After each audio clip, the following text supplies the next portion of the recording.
hesitant on how I actually want to cover. Not hesitant. I don't want to say that because I'm gonna say what I'm gonna say, and it's gonna be what it's gonna be.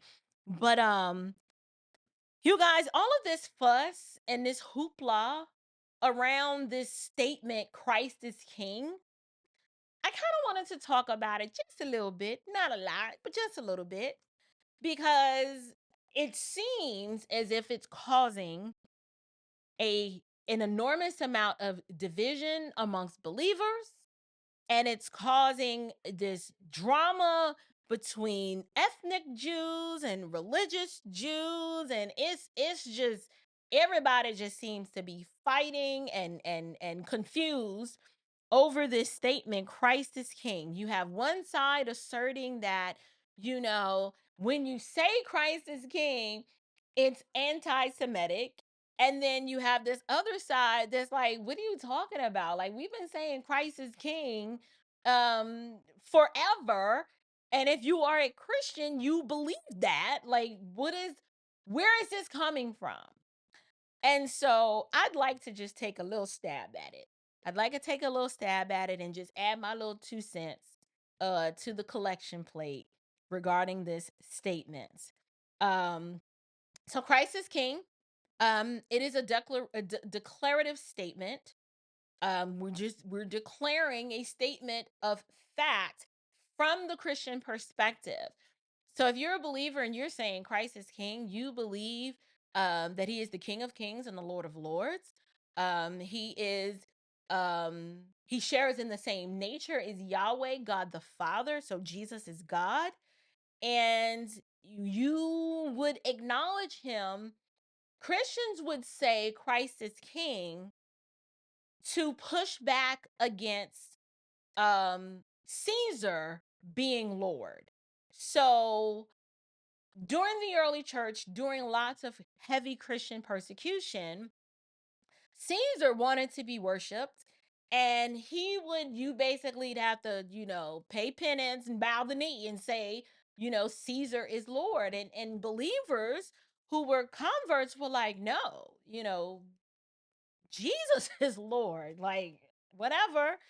And so fast forward to today, Christians, we've always affirmed and said that Jesus is Lord.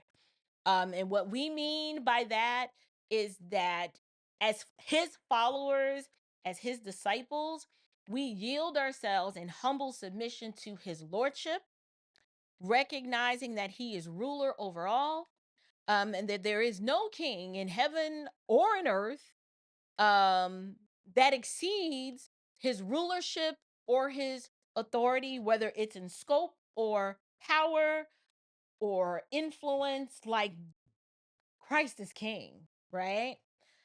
However, what I am noticing is that the same thing that we tend to see, and this I already know this is gonna piss off a huge segment of people, but you'll be fine. You'll be fine.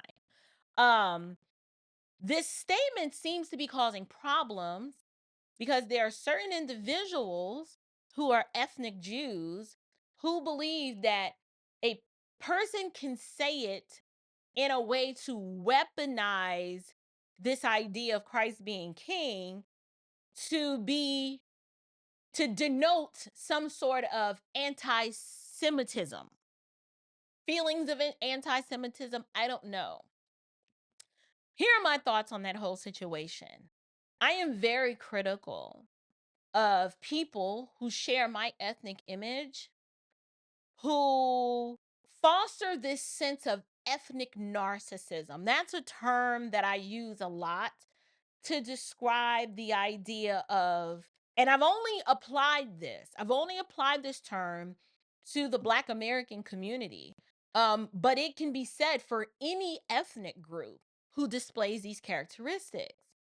And so ethnic narcissism is the idea that you see the world and everything is revolves around your ethnicity. So if you're Black, you're the pro blackity black, and it's everything is pro Black, and everything someone says, whether it is benign or completely irrelevant to the discussion at hand, because you see the world with these melanated glasses of blackness, that you see you see your victimhood everywhere.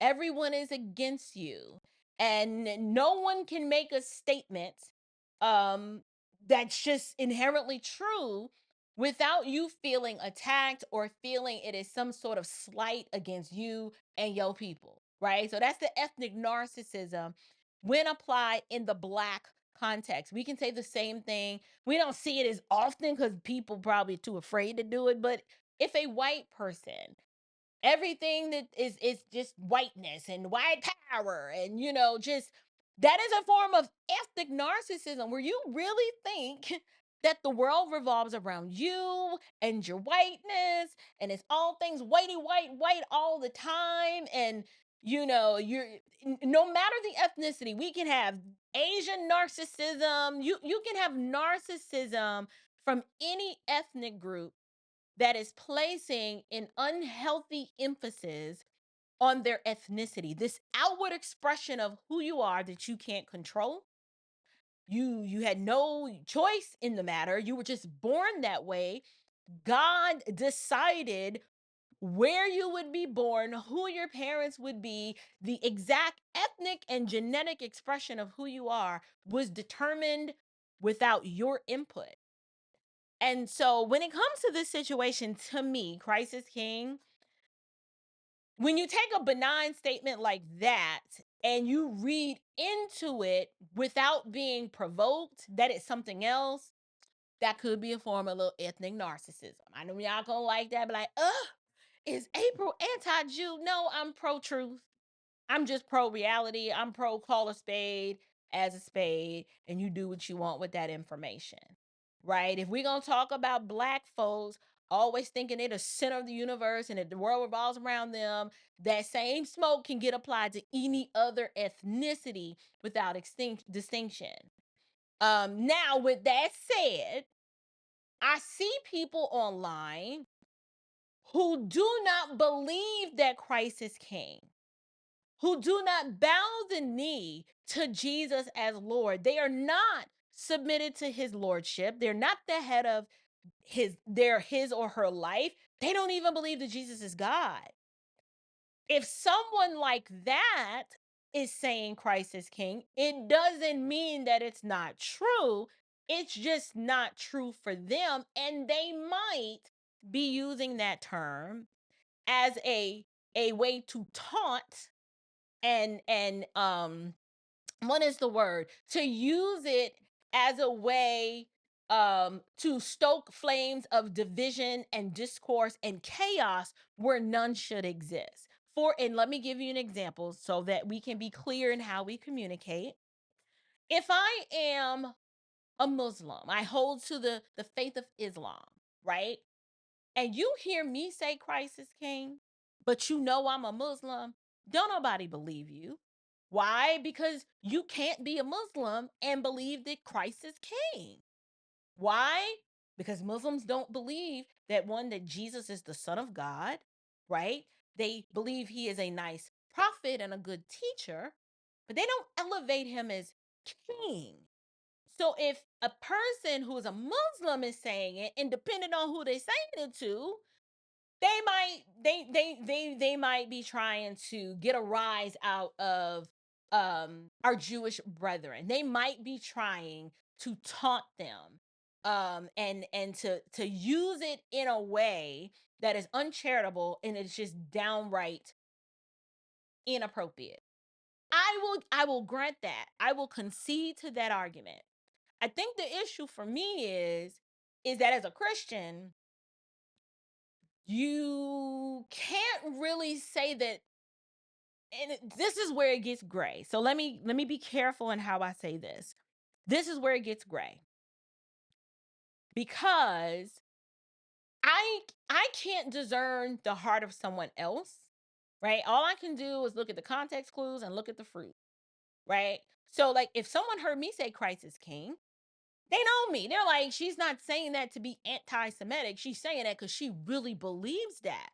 It's an outward expression of an inner belief. I really believe that. I bow the knee to Jesus. Like, if you ask me to bow the knee to Caesar or bow the knee to Trump or bow the knee to Biden in lieu of Jesus, I'm like, yeah, I'm team Jesus. You got to cut my head off because I'm not doing it. Like, I'm willing to lose my life over the idea that Christ is king. Jesus is Lord to the glory of God the Father. I believe that. That is a deeply held conviction, and no one is going to um force me to not believe it and to not proclaim it and to not say it. But with that said, I can see how when someone who doesn't believe that as a deeply held Christian conviction, like, let's say, I don't know, a pagan, right? Like someone who's not a believer, they don't bow the knee to Jesus as Lord. They don't even acknowledge that he really existed as a historical figure. If they're saying that, and depending on who they're saying it to, I could see how people can get feelings of anti-Semitism. But here's where we need to be careful. I think all ethnicities, without distinction, regardless of who you are, we all need to have the proper view of ourselves, right? I don't believe that it is healthy. I think it can be a form of idolatry to elevate your ethnicity to a level that God never intended for it to be, right? It's an outward expression of your genetics. It is a reflection of God's glory in the earth because he wanted to make us all different. For any ethnic group, regardless of who you are, to elevate that above someone else is a problem for me.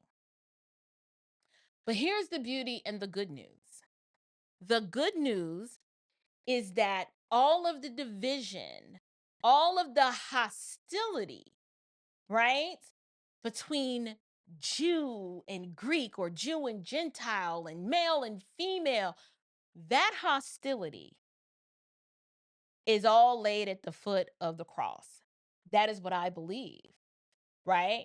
The gospel is that great equalizer that says that hostility between y'all that was once there, Jesus bore that in his body.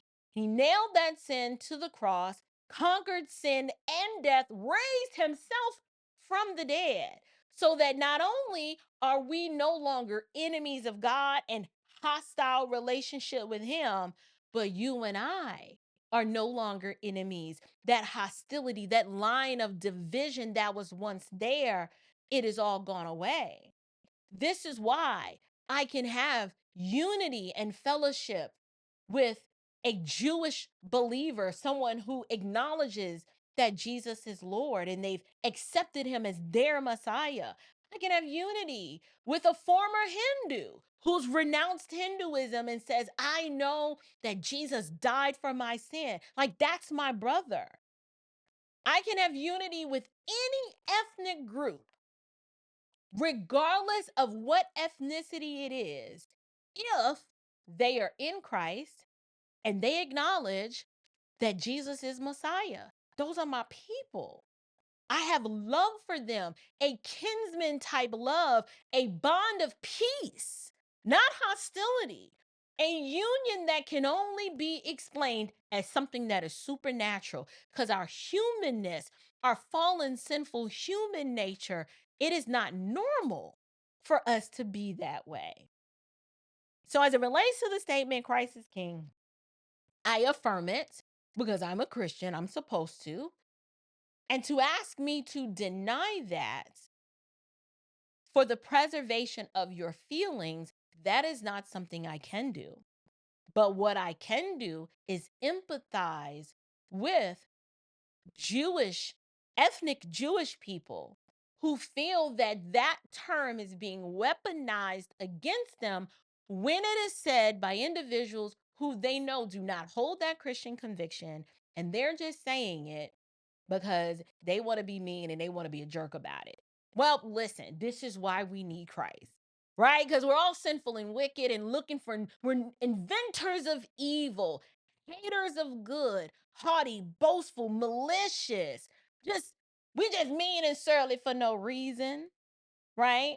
Now, I don't know in a different worldview what the remedy for that is, but I can tell you, according to my worldview, the remedy for that hatred and hostility and that nastiness that's in the hearts of those people who are being that way, the remedy is the gospel.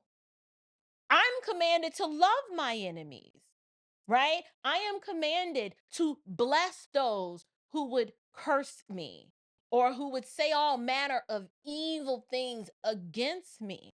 I'm commanded to love my enemies. By default, as a Christian, like that's how I'm supposed to be. So I guess what I'm saying is if there are individuals who are saying Christ is king, who you know that you don't bow the knee to Christ and he is not Lord of your life, you do not believe he is the Messiah, you do not believe that he rules and reigns and that the earth is the Lord's and the fullness thereof and they that dwell therein. Like, if you don't believe any of that, why are you saying it? Like, why are you saying it?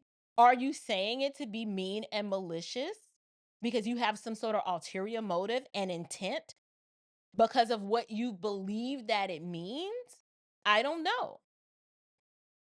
But what I would say is this is why Christians need to give the gospel liberally. Like, people need to hear that they suck and that they that we are not good, that there is no righteousness in and of ourselves. I don't care what ethnicity you are. You're jacked up, right? This word right here tells what all of us are apart from Christ.